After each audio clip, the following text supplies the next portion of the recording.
Hello everyone, आज हामी class 12 को एकाउन्टको फाइनेन्सियल स्टेटमेन्टको क्वेसन नम्बर 8 सल्भ गर्दैछौँ। क्वेसन नम्बर 8 मा चाहिँ हाम्रो कम्बाइन्ड क्वेसन छ। मल्टी स्टेप इन्कम स्टेटमेन्ट र क्लासिफाइड ब्यालेन्स सिट भनेको छ। दुईटा बनाउँदैछौँ हामी ब्यालेन्स सिट। अब हामीलाई चाहिँ के दिएको छ भन्दाखेरि list out the balance of the different accounts of the XYZ भनेको छ। XYZ कम्पनी दिएको छ हामीलाई। XYZ company multi step income statement for the year ended भनेको छ। इयर इन्डेड चाहिँ हामीलाई 31 असार 2077 दिएको छ। अब हाम्रो मल्टी स्टेप इन्कम स्टेटमेन्ट बनाउँदैछौँ भने चाहिँ हामी पर्टिकुलर्स एमाउन्ट र हामीसँग यता पनि के हुने भयो, एमाउन्ट हुने भयो। अनि चाहिँ अब हामीले पहिला सुरु केबाट सुरु गर्छौँ भन्दाखेरि सेल्सबाट सुरु गर्छौँ। सेल्स रेभेन्यूबाट। सेल्स हाम्रो क्रेडिट साइडमा हुन्छ भने चाहिँ हाम्रो क्रेडिट साइडमा सेल्स 2,85,000 लेस। यसमा हामी के घटाउँछौँ भन्दाखेरि cost of goods sold. Cost of goods sold अब हामीलाई डाइरेक्ट दिएको छैन भने हामीले निकाल्छौँ। कस्ट अफ गुड्स सोल्ड हामीलाई डाइरेक्ट दिएको रहेछ 1,20,000। 1,20,000। अब यो जोड्छौँ हामी 3,00,000 4,05,000 लेस गर्छौँ हामीले। 1,20,000 भन्ने चाहिँ 1,65,000 रुपियाँ हामीले ग्रस प्रफिट बनायौँ। Gross profit. अब लेस हामीले यसमा के गर्छौँ भन्दाखेरि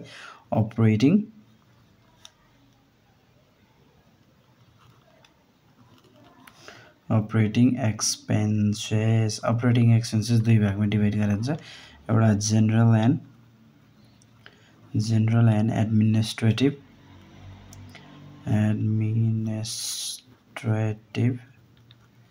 एक्सपेन्सेस। एडमिनिस्ट्रेटिभ एक्सपेन्सेसभित्र चाहिँ अफिसहरूको खर्चहरू राख्छौँ हामीले।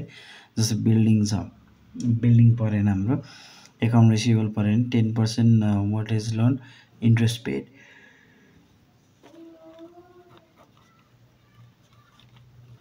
अफिस एक्सपेन्सेस पर्नेमा अब हामीलाई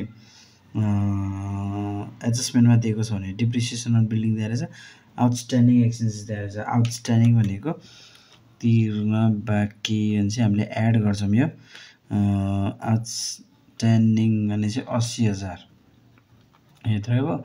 outstanding office expenses. Outstanding office expenses हामीसँग कति छ भन्दाखेरि 10,000।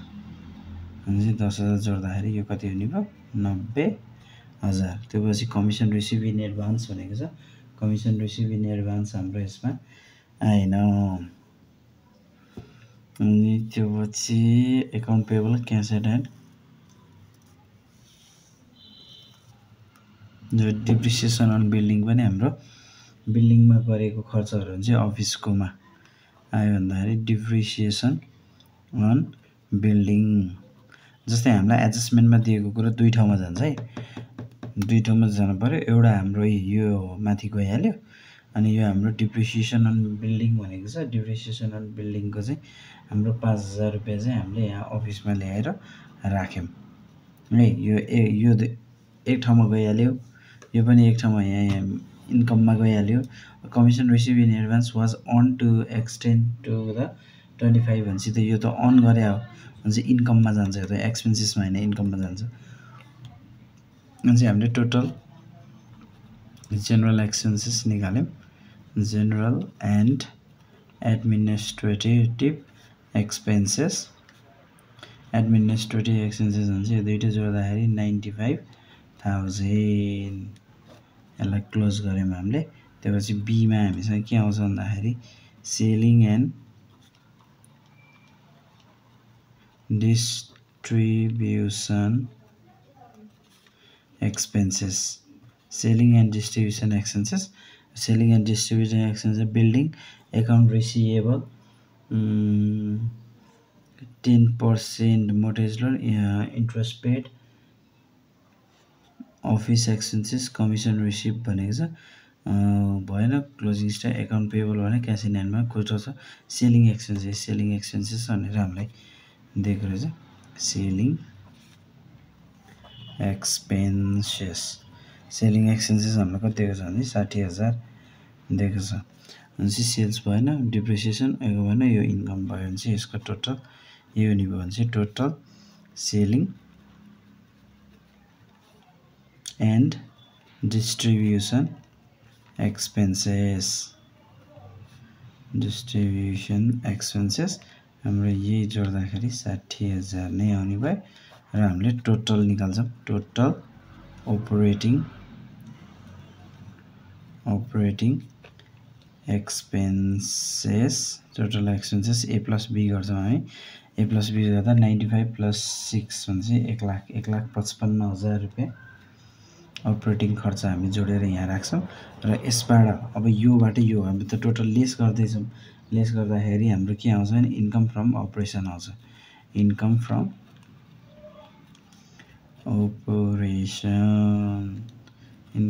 अपरेसन योबाट यो घटाउँछौँ हामी जे 1,65,000 बाट 1,55,000 घट्दाखेरि हाम्रो कति आउने भयो 10,000 हैन अब 10,000 आयो अब यसमा हामीले के जोड्छौँ भन्दाखेरि अपरेटिङ हाम्रो income and gain add other revenue and gain अरू कुनै रेभिन्यू र गेन छ कमाइ छ भने भएन मोर्टेज फी इन्ट्रेस्ट पेड भनेपछि इन्ट्रेस्ट पेड भने त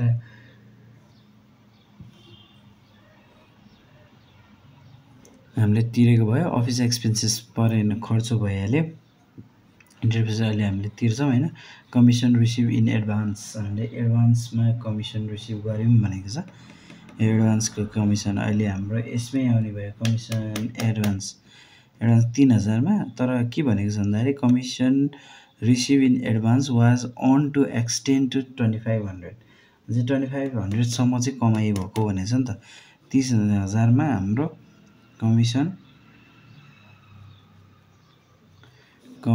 रिसिभ इन एडभान्स चाहिँ हाम्रो 3,000 मा 25,000 त अन गरेको भने चाहिँ 25,000 हामीले यहाँ राख्यौँ बेलामा डाइरेक्ट यता राख्यौँ जोड्ने एड जति यसमै राख्यौँ हामीले अब अर्को कमाइ कतिमा छ भन्दाखेरि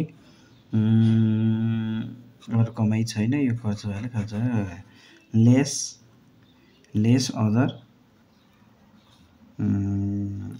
एक्सपेन्सेस एन्ड लसेस लस भने चाहिँ हाम्रो खर्च र चाहिँ कहाँ छ भन्दाखेरि अहिले खर्च देखाएर हामीले इन्ट्रेस्ट पेड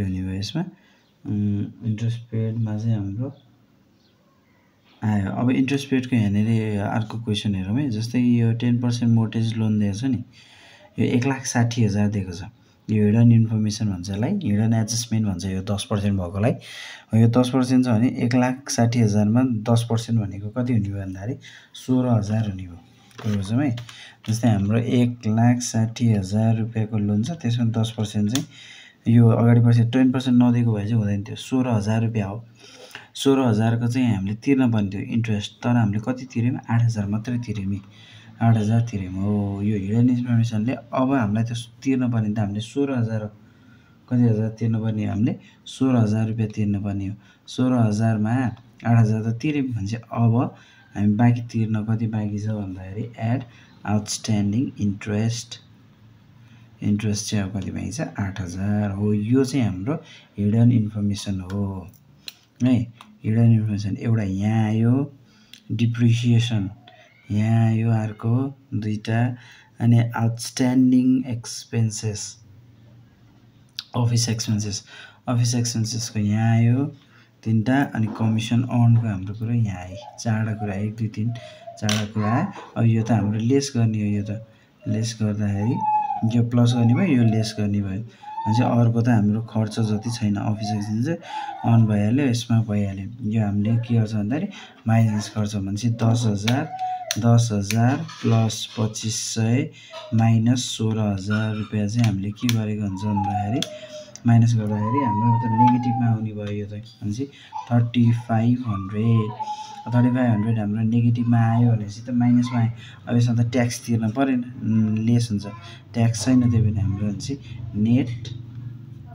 लस हाम्रो यसमा चाहिँ के हुने भयो यसमा चाहिँ हाम्रो नेट लस आउने भयो नेट लस आएपछि हाम्रो कति आउने भयो 3500 नेट लस चाहिँ हाम्रो हुने भयो है त यो हिडन एडजस्टमेन्ट यो चारवटा कुरा अब यो चारवटै कुरा हामीले ब्यालेन्स सिटमा पनि थप्छौँ यो चाहिँ हाम्रो ए भयो बीमा अब ब्यालेन्स सिट बनाउँदाखेरि हामीले ब्यालेन्स सिट बनाउँदाखेरि इन्कम स्टेटमेन्ट पनि हेर्दै बनाउँदाखेरि पनि ठिकै हुन्छ हैन हाम्रो XYZ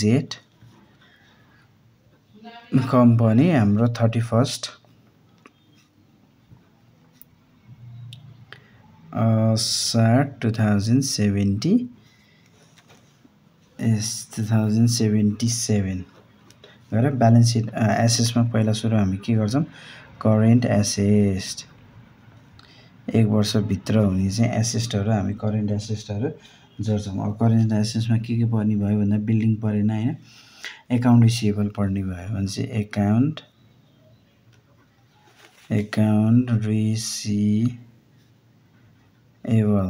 रिसिभेबल अरू केही कुरा दिएको छैन हामीलाई 38,000 भइहाल्यो त्यसपछि 10% मोर्टेज लोन हाम्रो यो लोनमा जाने भइहाल्यो त्यसपछि इन्ट्रेस्ट पेड हाम्रो परेन अफिस एक्सपेन्स जस्तै यो ट्रायल ब्यालेन्स दिएको एक ठाउँमा त जान्छ है जस्तै हाम्रो के गइसकेछ भन्दाखेरि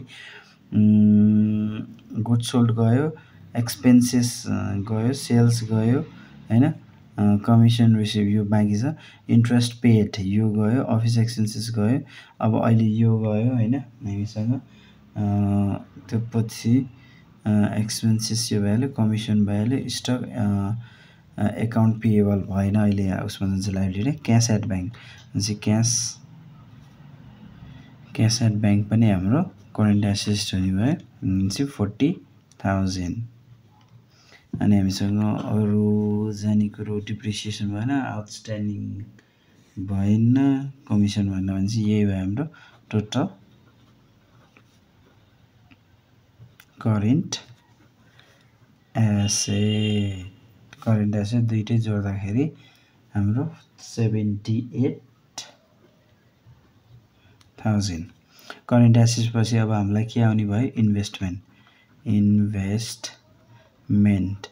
हामीले कहीँ इन्भेस्टमेन्ट गरेको छौँ भने यो कुरा आउने भयो इन्भेस्टमेन्ट हामीले गर्दाखेरि चाहिँ केमा गरेको छौँ भन्दा बिल्डिङ भएन यो भएन मोर्टेज लोन भएन यो भएन कमिसन हाम्रो इन्भेस्टमेन्टको कुरै रहन्छ त्यसलाई 0 राख्यौँ इन्भेस्टमेन्ट 1 भयो 2 भयो अब 3 मा हाम्रो के भन्छ प्रपर्टी प्लान्ट एन्ड इक्विपमेन्ट हैन प्रपर्टी प्लान्ट एन्ड इक्विपमेन्ट छ हामीसँग अब यसमा प्रपर्टी प्लान्ट भने हामीले अहिले बिल्डिङ देखिरहेको छौँ यो बिल्डिङ भएर बिल्डिङको डिप्रिसिएसन पनि छ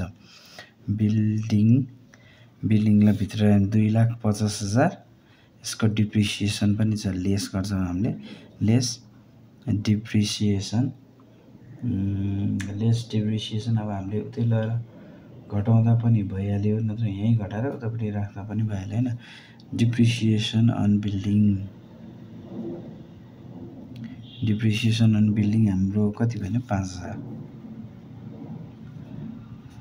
भनेपछि 5,000 घटाउँदाखेरि हाम्रो कति हुने भयो 2,45,000 2,45,000 आयो त्यसपछि यो पनि गयो लोन यहाँ आउने भएन पेड यो भएन कमिसन रिसिभ यहाँ भएन क्यापिटल भएन पेबल भएन यो भएन बिल्डिङ आउटस्ट्यान्डिङ यो भएन यो भयो अझै यसको टोटल पनि आयो total property plant and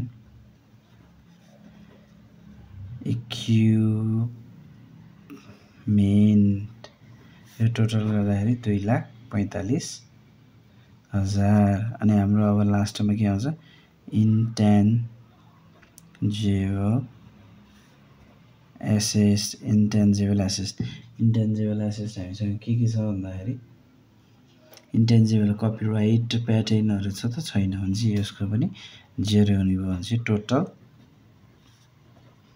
assets हाम्रो टोटल एसेस्ट कति हुने भयो भन्दाखेरि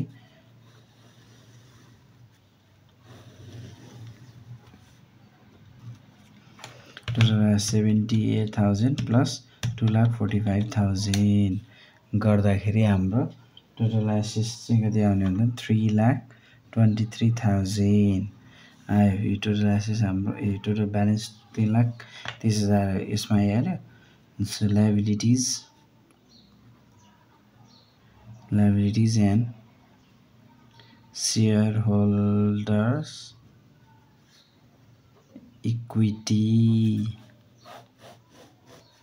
गरौँ। यसमा पहिला सुरु करेन्ट लायबिलिटीज यो परेन लोन परेन। लोन हाम्रो अहिले टोटल लङ टर्म लोनमा पर्छ है। यो होइन स्टक भएन एकाउन्ट पेएबल आउने भयो। एकाउन्ट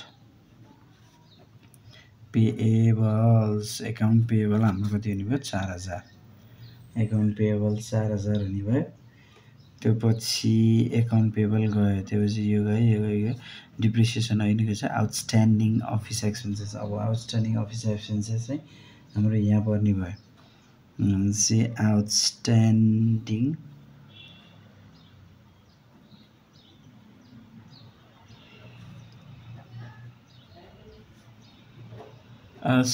अफिस एक्सपेन्सेस हाम्रो 10,000 यहाँ आयो। त्यो चाहिँ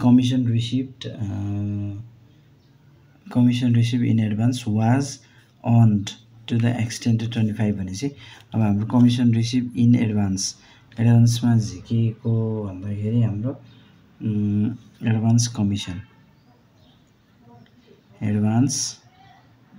कमिसन पनि हाम्रो यहीँ आउने भयो। एडभान्स कमिसन रिसिभ्ड जस्तै अघि नै कति थियो हाम्रो 3,000 थियो।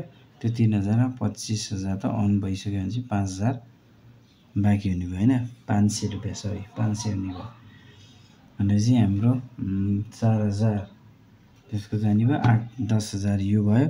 यसको र यसको आयो। अब हामीसँग एडजस्टमेन्टको कुरा एउटा यहाँ गयो 2टा 3टा अब एउटा बाँकी रह्यो। त्यो कुनमा बाँकी रह्यो भन्दाखेरि आउटस्ट्यान्डिङ इन्ट्रेस्ट पनि यहीँ जान्छ।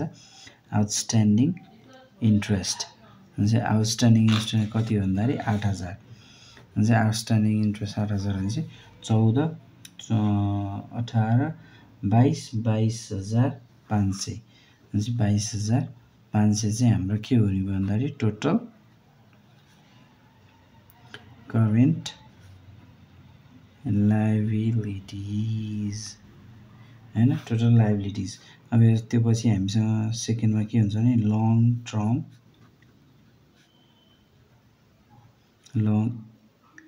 लङ टर्म डेब्ट डेटमा हाम्रो 10% मोर्टेज लोन कति हुने भयो यो चाहिँ हाम्रो 1,60,000 रुपियाँ 1,60,000 यो मात्रै छ हाम्रो लोनकोमा चाहिँ हामीले यता डाइरेक्ट राख्यौँ भने त 1,60,000। त्यो चाहिँ लङ टर्म डेट पछि हाम्रो अर्को के आउने भयो यसमा लङ टर्म डेट पछि हाम्रो सेयरहोल्डर इक्विटी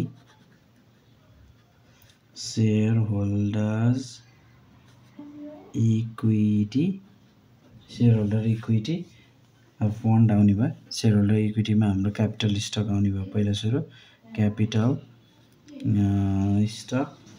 स्टक हाम्रो 1,44,000 1,44,000 1,44,000 रुपियाँ हाम्रो यसमा हुने भयो। भनेको हाम्रो 1,44,000 यसमा हुने भयो 1,44,000 यसको आउने भयो। अरू हामीलाई केही पनि दिएको छैन। अझै हामीले लास्टमा रिटर्न अर्निङ अब रिटर्न अर्निङ हामीलाई दिएको छैन। रिटर्न अर्निङ अनि चाहिँ हाम्रो 1,44,000लाई हामीले यहाँ डाइरेक्ट यतापट्टि राख्न पनि पायौँ 1,44,000 इक्विटीको होइन रिटर्न अर्निङ। अब रिटर्न अर्निङको हाम्रो स्टेटमेन्ट बनाउनु यहाँ भने होइन हामीले नबनाइकन अब ओपनिङ अफ रिटर्न अर्निङ देखाइन 0 भइहाल्यो 0 अनि नेट इन्कम जोड्ने हो हामीसँग माइनसमा छ -3500 भइहाल्यो -3500 अनि त्यो पछि डिभिडेन्डहरू केही पनि दिएको छैन जोड्ने केही पनि भएन त्यसपछि -0 भने चाहिँ हाम्रो माइनस रिटर्न अर्निङ -3500 आउँछ माइनसमा आयो भने चाहिँ हाम्रो यो सबै जोड्दाखेरि टोटल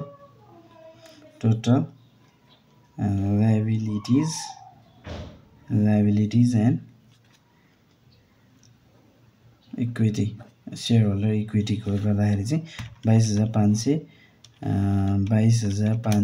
प्लस 1,60,000 प्लस 1,44,000 माइनस 3,500 गर्दाखेरि हाम्रो टोटल चाहिँ 3,23,000 आउँछ यो आइसकेपछि चाहिँ हाम्रो टोटल लाइबिलिटिज एन्ड क्यापिटल चाहिँ के भयो